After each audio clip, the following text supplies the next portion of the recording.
So apart from Lords, what's your greatest moment in playing for actually Frookie on this ground? Me, well, I Peterborough would be, you'd hear better beating who? I mean, what was your greatest moment? Playing Falkland was either their greatest game. They were real rivals. Falkland. Yeah, it's a kind of Celtic Rangers match, or the Hibs Hearts match, isn't it really, of the cricket world here? Oh, it was I was forever taking £5 off away to Piggy. But I used to bet on £5 we beat him. And he was like, every time we played him, he had to hand me a fiver. The rivalry is still there. It's but unfortunately, they're not in the same league now. Falkland's in a lower league, so we didn't really meet. But when the two teams do meet, I suppose the greatest moment was when we beat them in the final of the village Scottish section. And we needed 4 runs off the last ball. No, we needed 3 off the last ball. Norman Russell crashed a 4. Hit a 4 and the park got invaded. It was the last ball over and Frookie needed 3 to win. And it couldn't have been a better boy to hit the fire there. No. That was Norman's only shot, a great covered drive. See that there's only 1 Scottish section in the Village Cup, and there's 31 English and Welsh sections. So really, there's only 1 Scottish team can go into the national trophy, and that's what made it all the more, pleasing that we were the only Scottish team in the last 32. And to go through and win it was absolutely fantastic. And we beat Falkland in the final of the Scottish. When we went to Lords, Piggy and Brian... Oh, they come down and support us. Some of the Falkland came down. There was 12 buses left, the village, and God knows how many cars, so the village was empty, and 2 buses went down the Friday. The team went on the Friday night, and another bus, they called it the Idiots bus, they went on the Friday night. They were all... I was in that bus, and we stayed on the Friday night there. But most of the buses left at 5 o'clock in the morning. Another 10 buses left at 5, 6 o'clock in the morning to get down to Lords. So it was all fantastic. A fantastic weekend. And the final, we thought we'd won it with the last one of the ball, and we invaded Lords, and umpires had to shush. Brian Christie, a leg by. It was a leg by, and it didn't count. It didn't count. So the stewards had to get half the Frookie village off the park again. So that was But the next ball we won it, so we're back on the park.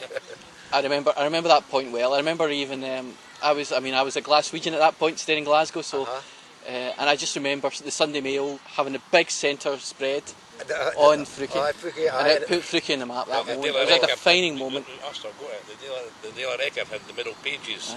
We were on it. And the front page, we were on it. And the photo and that. Oh, I would definitely. And I'll never forget the team. The team was staying in the hotel, the same hotel as the English ones, as Rowley. And Rowley was away to their bed at 10 o'clock. And the Frookie ones, they were drinking whiskey at 3 o'clock in the morning, the team, they were, and that's true, and they says, oh well, we're not changing, it's just another Saturday night. We're just another Saturday night, so they just decided in their kilts and that, and the Royal boys was away at their bed at 10 o'clock after they had their meal, so I didn't do them any good, so there must be something in whiskey.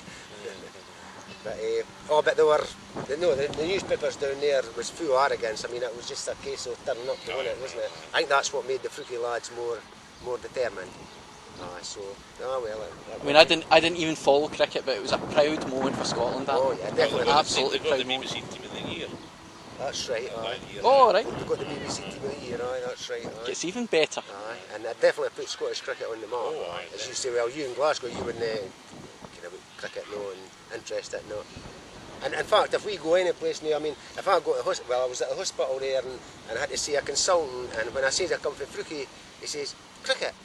Yeah, of course, aye.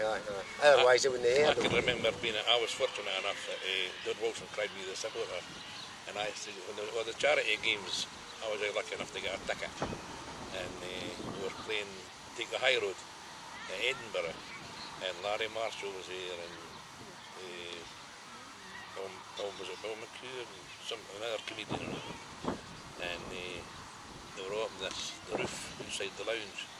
And they didn't get the frickin' team because I was keeping them going when we was playing. And they were relaying it over the loudspeakers. And the whole seen me, but Joe Irvin, Joe spied me on the roof because Joe gave me a free drink going. The next thing, Joe's in the room with a whiskey and a pint or something. Good old days. And that same day, coming him, they stopped at a chippy for something to eat. And I went in, and this guy come in, see my tie. What much you want for that frucky tie? Frucky tie. I'm going to get my tie. I said that was the one I had at Lord's. No. I've still got the scarf. Aye. He was wanting to buy my tie.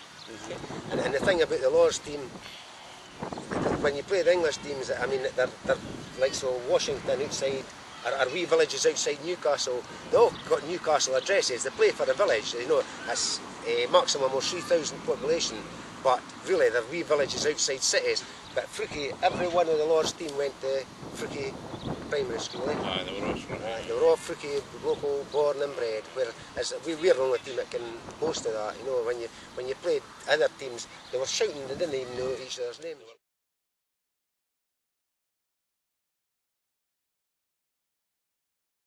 So today we're sitting here in 2008, and Frucky are all out for 177. So what do you think our chances are?